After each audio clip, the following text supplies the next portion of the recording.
l'émission, bonjour à tous. Aujourd'hui, on va refaire la télé avec Jeanne Masse. Bonjour Jade. Bonjour Eric, bonjour tout le monde. Très heureuse d'être ici. Excusez-moi 2 secondes, Jeanne. De la visite. Voilà, pardon, excuse-moi Eric, ça Qu'est-ce va. qui se passe, moi, Jeanne, Jade on Porchet vous a pas dit, mais c'est fini pour vous. Comment ça Ah non, C'est on en fini, avait c'est pas moi, la parlé encore. Suisse arrive en force. Mais Donc non. s'il vous plaît, vous prenez vos affaires. Mais vous allez non, dans la- je suis désolée, non. Je suis là. Ah, voilà, personne ne peut résister à Marie-Thérèse Non, Porchet mais quand tu elle fait sais, ça. des fois, il faut se faire sa place. Ah, il faut se faire respecter. C'est ça Paris, comment ça va? Eh ben, très bien Marie-Thérèse, ravi d'être avec vous. Mais moi aussi, je suis ravie. Un peu Vous déçu allez d'avoir perdu Jade, mais donc notre invité ce week-end, samedi, 11h30. Alors Mylène, Elle va faire que des À boulets. présent, je peux le dire, sans contrefaçon, je suis un garçon. Et non, c'est bien presque plus Jeanne juste Masse qu'en qui vrai, sera notre c'est invitée samedi à 11h30 et dimanche à 13h30 avec Marie-Thérèse Porchet qui sera également là. Et rassurez-vous, elle n'a pas viré Jade. Et moi oh, le gentil Jade. Mais moi j'aime bien Mylène Farmer, je vous aime Bah beaucoup. oui, moi aussi, j'aime bien Mylène Rouge et Farmer. noir. Ah, on se retrouve ce les week-end. rousses. Ciao, ciao. Je vous embrasse, c'est où? C'est là? Ah, voilà. C'est là-bas.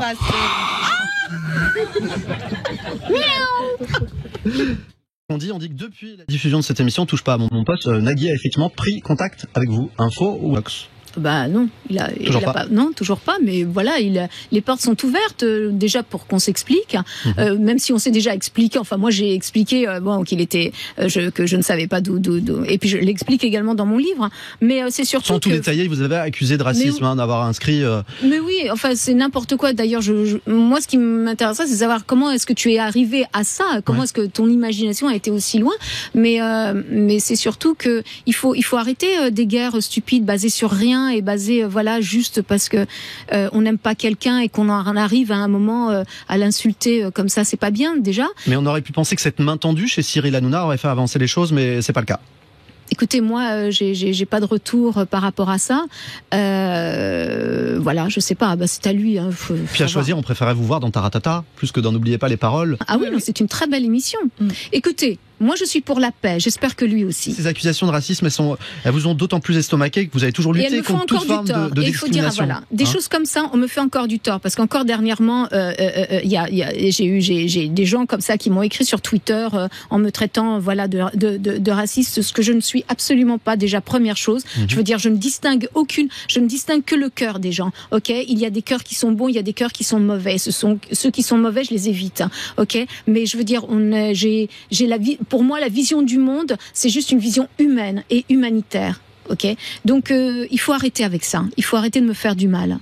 Et vous avez toujours lutté contre toute forme de discrimination, Exact. que ce soit votre participation au concert des SOS Racisme à la Bastille en 86, vos chansons contre toute forme de discrimination et l'homophobie s'envolaient jusqu'au bout. Mais oui, donc tout c'est à d'autant fait. plus incompréhensible. Tout à fait. Non, c'est juste injustifié et juste méchant. C'est juste méchant. Eh ben, je pense que cette fois-ci les choses sont très claires, les gens auront bien compris. Merci. Vous enferme dans un style, mais il y a le poids des a priori qui est toujours là. En 96, vous sortez un titre sans dire qu'il est de vous.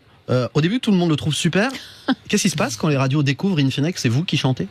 C'était un titre très rock et avec un texte très très osé parce que c'était côté H côté clean, donc c'était très sexuel et les radios rock avaient adoré, sauf que on avait donné la couve sans le nom et tout, ça s'appelle. On pouvait pas savoir que c'était vous. Ouais. Voilà, on pouvait pas et en plus ils ont même pas reconnu ma voix, donc et puis quand au bout de 10 jours ils insistaient, les attachés de presse ont dit voilà c'est Jeanne Masse, ils ont fait non, elle est trop 80, donc c'est pas du tout dans le format de notre radio. Alors même qu'ils avaient adoré le titre. Ils avaient adoré le titre. Ouais. Ah, ça c'était un coup de poignard dans le ventre parce que finalement j'ai réalisé que même si je faisais du bon travail, finalement mon nom était 80 et il y avait aucune chance condamné pour moi. d'avance en fait. Ouais. Voilà, c'était ça.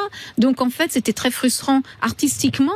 Parce que on ne me laissait plus la chance, enfin on ne me laissait pas ni la chance ni la possibilité d'évoluer. Et c'est pour ça que vous avez décidé par la suite de vous autoproduire. Oui, maintenant je fais ce que je veux. Oui. Ouais. Mais en fait, j'aurais dû changer de nom. Mais j'avais pas envie de changer de nom. Je veux être authentique, je veux être sincère, honnête. Et en fait, c'est ça. Il fallait juste que je comprenne. Ça va être très dur d'évoluer. Jeudi prochain The Voice, et on dit Jeanne Masse qu'on vous a déjà approché pour le jury de The Voice. Info ou intox? Non, c'est faux. Et par contre, je leur lance le message. Je suis intéressée. C'est vrai, ça vous paraît? Oui, parce que en fait, jusque-là, je connaissais pas. Et comme je suis à Paris, là, j'ai regardé la télé et j'ai vu l'émission. Je trouve l'émission fantastique. Je trouve les candidats fantastiques. J'ai trouvé Julien Clerc extraordinaire. Les autres aussi, mais Julien Clerc, il a ce métier qui arrive quand il parle. C'est un poète, hein. Et je me suis dit, moi aussi, j'ai envie de faire ça. Donc les gars, voilà. L'appel est lancé. Qu'est-ce que vous aimeriez apporter? On leur parle directement à la production. Hein. Ils doivent nous écouter. Qu'est-ce que Jeanne Masse apporterait de plus à The Voice? La seule chose à laquelle personne ne pense, c'est que lorsqu'on chante, il y a un texte. Et les gens oublient ce texte. Ils se focus plus dans le fait de bien interpréter et non pas de ressentir un texte. Et ça, c'est extrêmement important. Et ça, Julien Clerc, il a ce métier puisqu'il a travaillé avec Étienne Rodagil. Il sait l'importance du texte, l'émotion qu'il faut mettre quand on dit les mots. On n'écrit pas des mots par hasard. Il faut les vivre. Mais alors, qu'est-ce qu'il faudrait faire concrètement pour qu'on entende mieux le texte? Vous avez le sentiment qu'on n'entend pas assez aujourd'hui? Il faudrait m'engager dans The Voice et je vous enseignerai comment faire. Remonte sur scène à Paris, premier de sa série de concerts qu'elle va donner à la Défense Arena. On a souvent voulu la présenter comme votre grande rivale dans les années 80, Mylène Farmer. C'est vrai ou pas? Non, pas du tout. Elle fait sa carrière, je fais la mienne. Et en parallèle, je pense qu'il y a de l'espace pour toutes les artistes féminines. Mais c'est vrai que ça a été quelque chose qui dure depuis longtemps. Ah oui, Mylène ou Jeanne Masse. C'est quoi, les fans? C'est la presse qui fait ça? Mais je sais pas du tout. En fait, je pense sans doute les fans, parce qu'on a des fans en commun. Mais peut-être, oui, non, mais je vois pas pourquoi il y a cette rivalité. Moi, j'ai beaucoup de respect pour elle. Je sais qu'elle a du respect pour moi. Et voilà, c'est... Moi, je suis fière de ce que je fais et je suis très contente pour elle. Et je pense que c'est la même chose. En fait, moi, j'ai pas envie d'avoir sa carrière. Je pense qu'elle a pas envie d'avoir la mienne non plus. Et donc, du coup, voilà. Ça vous aurait pas amusé, là, de chanter 12 soirs de suite à la Défense Arena devant 40 000 personnes, par exemple? Non? Non, c'est trop grand pour moi. Moi, j'aime les petits espaces, j'aime les petits. Moi, je suis ravie d'être à l'Olympia. C'est mon truc à moi, les petites salles. Parce que moi, j'ai besoin des gens, j'ai besoin de communiquer avec eux. Je parle énormément sur scène, j'ai besoin de les faire monter sur scène. Vous imaginez les faire monter là? Déjà à Bercy, c'était impossible. Alors là, je sais pas comment ils font. Vous avez été la première chanteuse française à faire Bercy. Oui, tout à fait. Et j'ai trouvé ça trop grand. Pour moi, les stades de France, c'est immense. Je vois pas les gens, je suis frustrée. Ah oui, il se passe quoi quand on est sur scène dans une aussi grande enceinte? On ne voit personne tellement. Mais non, on voit personne parce qu'ils sont dans le noir. Du coup, on les entend de loin comme ça, mais on les voit pas. J'ai même du mal à voir mes musiciens derrière. Ils sont très loin. Non, moi, j'aime le côté famille avec le public. On est là, on est entre nous. Vous êtes servi dans notre studio. Regardez, le public est à 2 mètres. Moi, j'adore ça. C'est la convivialité d'Arte. Alors donner justement beaucoup d'argent, c'est ce que doivent faire ses fans pour aller le voir sur scène pour sa tournée d'adieu, Elton John. Des places qui coûtent jusqu'à 315 €. Cela dit, Madonna fera encore mieux au Grand Rex avec des billets à quasiment 400 €. Vous comprenez, Jeanne Masse, cette flambée du prix des places de concert à laquelle on assiste depuis quelque temps? Non, franchement non. Non. Alors il y a un moment, il faut rester modeste. Les gens, je veux dire, il faut voir dans quel monde on vit aussi et que c'est pas toujours simple pour tout le monde.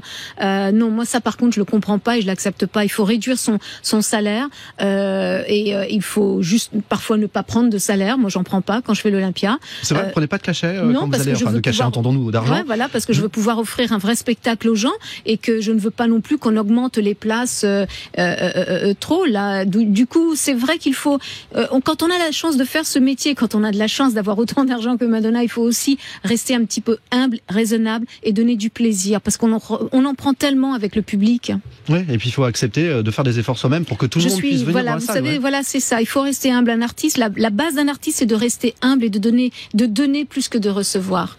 Et c'est pour ça, vous, ce sera très raisonnable à l'Olympia. Hein. Ça commence à 29 €, 79 € pour les places les plus chères. Et encore, j'ai toussé, je leur ai dit, mais attendez, vous allez donner quoi avec ça? Un t-shirt, une bouteille d'eau? Et on m'a dit non. Et en fait, on m'a comparé avec les prix d'autres artistes que je ne citerai pas. Et en fait, je suis la moins chère. C'est vrai. C'est un point à laquelle vous êtes très attentive, un peu à l'instar d'Indochine, par exemple, qui a beau avoir des moyens incroyables sur scène. Eh bien, il propose des places à des prix très accessibles aussi. Tout à fait. Il faut rester raisonnable. Il faut pouvoir donner cette possibilité au public de venir vous applaudir, de passer un bon moment avec vous, sans pour cela aller tout le temps piocher dans leur portefeuille. Voilà. Daniel Balavoine, plus qu'un ami, pour vous, votre indispensable. Hein. Vous dites, quand il est parti, je n'étais plus qu'une pierre glissant vers le bas. Vous écrivez même dans le livre que le jour où vous apprenez sa disparition, vous avez voulu disparaître à votre tour, en fait. Vous souhaitiez que l'avion qui vous ramenait à Rome rencontre un problème. Oui, parce que c'était tellement inconcevable. Ouais, voilà. Voilà. Et aujourd'hui encore, on sent que la douleur est là. Oui, parce que vous savez, on guérit jamais, hein. On guérit jamais parce que on fait juste semblant. On avance, on fait semblant, mais on guérit pas. Il vous accompagne encore par la pensée, j'imagine, Oui. aujourd'hui. Oui, oui, tout à fait. Dans tout ce que vous Oui. entreprenez, même sur le plan artistique. Oui, toujours oui, là. c'est essentiel. Hein. À la télé, il y a très régulièrement des hommages à Daniel Balavoine. Ce sera encore donc le cas vendredi prochain sur France 3. Pourquoi, malgré ce lien très fort qui vous unissait, on l'a bien compris, on ne vous y entend jamais dans ces hommages? Peut-être que les médias ne savaient pas ou ne savent, combien, mais j'en sais rien. Finalement, je m'en moque, hein. parce que aller parler de lui dans des émissions, je vois pas ce que je pourrais apporter de plus. Le public sait très bien que combien il a été important, combien il est encore aujourd'hui important, et combien sa musique est encore d'actualité, et ses textes surtout sur le désespoir. Donc c'est pas très grave qu'on ne m'invite pas. Moi, Vous ne ressentez pas de manque par rapport à Non, ça, parce le que fait moi, de pouvoir aller parler de lui? Oui, voilà, non, pas du tout. Ça, c'est pas du tout j'en mon livre, parce que ça fait partie de ma carrière. Et puis, moi, la meilleure façon de continuer à faire vivre Daniel, c'est de chanter ses chansons. On comprend pas pourquoi, quand on fait des documentaires, ça vous manque pas, on l'a bien compris, mais pourquoi les gens ne pensent pas à vous, tant vous avez été proche de lui? Pourquoi ils ne vous appellent pas? Parce qu'ils réfléchissent pas. Parce qu'ils vont chercher des gens qui sont à la mode en ce moment, et donc ils vont, en pensant qu'ils vont faire de l'audience comme ça. Et peut-être, hein, j'en sais rien, mais encore une fois, c'est pas très très grave. C'est pas grave, quoi.